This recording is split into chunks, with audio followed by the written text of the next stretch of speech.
ዝኸበርካ ኣይተ ጌታቸው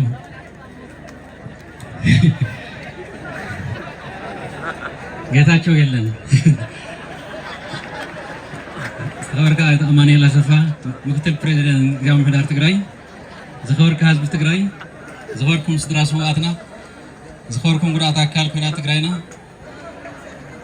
ዝኸበርኩም መመራርሃና ኣባላት ሰራዊት ትግራይ ዝኸበርኩም ሓለፍቲ ጊዜያዊ ምምሕዳር ትግራይ አመራርሃን አባላትን ውድብ ህወሓት ዝኸበርኩም መራሕቲ ሃይማኖትን ዓበይቲ ዓድን ዝኸበርኩም ዕዱማት ኣጋይሽ ዝኸበርኩም ህዝቢ ወረዳ ኣስገደ ዝኸበርክንን ዝኸበርኩምን ኣዲመ ሎሚ ኩሎም ሰዋእትና ንምዝካርን ኩናት ጀኖሳይድ ትግራይ ንምክልኻል ኣብ ጸሊሞይን ከባቢኡን ዝተሰውኡ ኣብ ዕንቃው ቃልስና ተጀመረሉ ቀደም በረኻ ሕዚ ከተማ ዝኾነ ደደቢት አስከሬን ሰዋእትና ዘዕረፍናሉን እምነ ኩርናዕ ሓወልቲ ሰዋእት ናይ ምቕማጥ ስነ ስርዓት ብሓባር ንምውጋን ብምኽኣልና ብስም ውድብን ብስም ውድብ ህወሓትን ሰመይን መልእክትን ተመሓላልፍ ዝለዓለ ክብሪ ይስምዐኒ በዚ ኣጋጣሚ ኣብ ትግራይን ካብ ትግራይ ወፃእን ዝርከብ ህዝቢ ትግራይ ሓድነቱ ወስጢኑ ንኩናት ጀኖሳይድ መኪቱ ድሕሪ 8 ወርሒ ሰነ 21 2013 ዓ.ም ርእሰ ከተማ ትግራይና ዝኾነት መቐለን መብዛሕትኡ ከባቢታት ትግራይና ተቆፃፂሩ ዝመረፆ መንግስቲ ናብ ቦትኡ ዝመለሰሉ ንዓለም ዘስደመመ ታሪክ ዘመዝገበሉ ዝኽሪ መበል 40 ዓመት እንኳ ኣብፅሐኩም ክብል ይፈቱ ዝኸበርክንን ዝኸበርኩምን ኣብዚ መዕረፊ አስከሬን ሰዋእትና ናይ ምቕማጥ ስነ ስርዓት እምነ ኩርናዕ ሓወልቲ ነቐምጠሎም ዘለና ሰዋእት ከቢድ ውግእ ጸሊሞይን ከባቢኡን ህላዊ ትግራይናን ህዝብናን ውሑስ ንምግባር ላዕላውነትናን ኩሉ መዳብ ረብሓታት ህዝቢ ትግራይ ንምርጋፅ ክቡር ህይወቶም ዝኸፈሉ ሰዋእትና ንምዝካርን ሕድሮም ከምዘይ ንዕብርን ቃል ንኣትወላ መዓልቲ እያ ኣብ ጸሊሞይ ዝተገብረ ውግእ ኣብ ልዕሊ ህዝብና ጆኖሳይድ ከይቕፅል ወረርቲ ንምክልኻል ህዝብና ንምድሓን ዝተኸፍለ ክቡር መስዋእቲ እዩ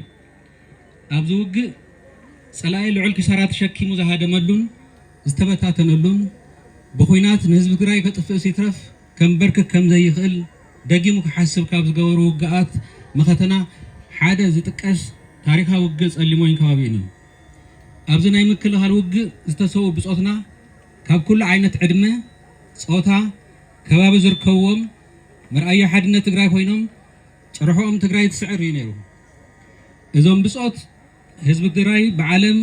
ዳግም ክፍለጥ ኣብ ምግባር ናይ ባዕሎም ገደን ግቡኡን ዝፈፀሙን እዮም ህዝቢ ትግራይ ቁፅሩ ዋላ ውሑድ ይኹን ልዕሊ ቁፅሩ ምስ ዝኾኑን ብዙሕ ሃፍትን ጋዕገል ጠምን ምስ ዘለዎም ገጢሙ ህላውኡ ዘረጋግፅ ብወታደራዊ ሓይሊ ዘይንብርከኽ ንመሰሉን ድሕነቱን ኩሉ ዝኸፍል ህዝቢ ምዃኑ ዘርእየሉ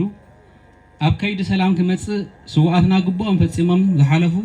ሃርበኛታት ህዝቢ ትግራይ እዮም ሰዋእትና ቅኑዕ ዕላማ ህዝባውነት ጽንዓት ሓድነትን ጠንካራ ኣመራርሓ ሒዝካ ዘይስገሩ ዝመስሉ ክትሰግር ከም ትኽእል ንዓለም ዘረጋገፁን እዮም ዝኸበርክንን ዝኸበርኩምን ሕድሪ ሰዋእት ኣይንጠልምን ማለት እዞም ብክብሪ ዕፅምቶም ንዕርፎም ዘለና ሰዋእት ዝወደቑሉ ዕላማ ተረዲእና ዓቂትና ሒዝና ዝጀመሮ ግን ዘይተመለአ ዕላማ ንምዕዋት ምቅላስ ከም ዝግባእ ሰዋእት ብፆትና ብኣና ህልዋት ህያው ኮይኖም ክቕፅሉ ንገብሮም ግቡእ ኣለና ማለት እዩ ስለዝኾነ እውን ነዚኦም ክንጠልሞም ክንከድዖም ታሪኾም ክነመራስሕ እንተይኮነ ነዚኦም ዝጠለመ ንትግራይ ዝጠለመ ነዚኦም ዝኸድዐ ንትግራይ ዝኸድዐ ነዚኦም ንወኸቶምን ዘመራስሐ ንትግራይን ህዝባን ዘመራስሐ ምዃኑ ተረዲእና ድሙቕ ታሪኾም ክዝከር ክዕቀብ ካብ ክብርታቶም ክንምሃር ክንወርስ ኣብ ቅድሜና ደው ብዝብል ሓወልቲ ክንሓስቦም ክንዝክሮም ብተግባር ድማ ንኸዳዓትን ጠለማትን ብምቅላስ ሕድሮም ክንፍፅም ከምታ ብሓድነት ዝተሰብኡ ብሓድነትን ብፅንዓትን ዘይተመሉ ዕላማታት ንቃለስ ሕድሮም ከይንጠልም ኣብዛ ዝወደቑላ ዕፅምቶም ዘዕረፍናሉ ዝኣከብናሉ ቦታ ኮይኖም ዕዘውና ከም ዘለውን ተረዲእና ደጊምና ቃልና ክንሕድስ ከምዘይንጠልሞም ደጊምና ክነራግፅ ይግባእ ዝኸበርክንን ዝኸበርኩምን ከም ዝፍለጥ ድሕሪ መኸተ ጸሊሞይን ዝቐፀሉ ከበድቲ ውግኣትን ህዝቢ ትግራይ ብኹናት ከምዘይጠፍእ ጥራሕ እንተይኮነ ከምዘይንብርከኽ نقول لجلس مسكونة باشماغلت منجست أمريكا حبرة أفريقيا إيجاد دو أفريقيا كينيا نيجيريان كانوا تنسم عندهم مال تسأبوا أبريتوريا فريمي يهونم برك شاولهم هزبنا كورت أيوسن تمازابلا يتسدد هزبنا نبربتون جزءاتون أيتملسن كانوا تقدست قديات السمعون أيتفتصمون كابز حليفو منجست إثيوبيا بخبان عصوان هزب تግራይ ናብ ተወሳኺ ማሕበራዊ ኢኮኖሚያውን ፖለቲካውን ጸባ ዘእቱ ስጉምትታት በመውሳድ ትሕዝቶን መንፈስን ስምምዕ ዝጻብኡ ምንቅስቃሳት ኣብ ምክያድ ይርከብ ብምዃኑ ወንድድና ህወሓት ከም ፈራሚ ስምምዕ ፕሪቶሪያን ኩሎም ዝምልከቶም ኣካላት ብዘይ ምቁራጽ ብስምምዕ ፕሪቶሪያ ዘይተፈጸሙ ጉዳያት ክፍጸሙን ንስምምዕ ፕሪቶሪያ ዝጻብኡ ተግባራት ደው ክብሉን ክእረሙን እናፍለጠ ዝመጸ ኮይኑ ሕዙን ብዘተን ሰላማዊ መንገድን መፍትሒ ክረክብ ቀጻሊ ጻዕሪ እናካየደ ይርከብ نايز تمزابلون تسددون هزبنا نامربتهم مملاس جزء زحالة فوراي بمخانو أبزي الله جزية كجبر كال كل نمبار لأنه كله حادنا تجري بمستقام كلنا زعالة عرب نجبر الأوان كم زلنا تردينا كلنا الجامنا بحالف كنس أو تجبا زخبر كنن زخبر كمن ودبنا هوعات سراوي تجرينا بحبشات تجرينا بزمع علتي يعزم تسوقاتنا بخبري عارفون مسرت حاولت انت نعمتن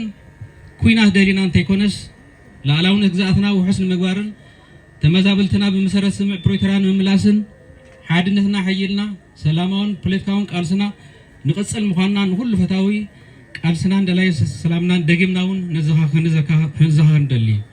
سلازخونه حزون عالم لخ محبرسب حبرت افريقيا اوروبا حبرت ايجادن امريكان سمع بروترا تغبرا خوون اجامون كوفيو دغيمنا نصوع حزب تراي لعل سلام مرغغا نور مملاسن قدامنا زبا غداي سلازي يله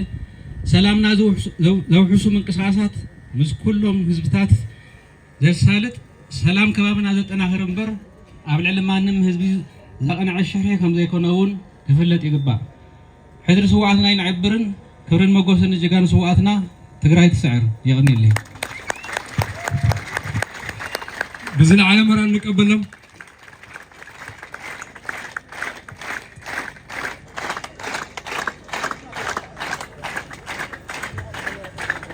يعنينا أمودأتا مكتل بريزيدنت جزام محدار تجراين مكتل بومبر ودنا ود حوحاتن كور أيت كور تجرى أمان إلى سفا بزل على كبرنا مدرسة نيلي نجزام محدار من أطلع حلفنا نانا يجمع سرح من رحونا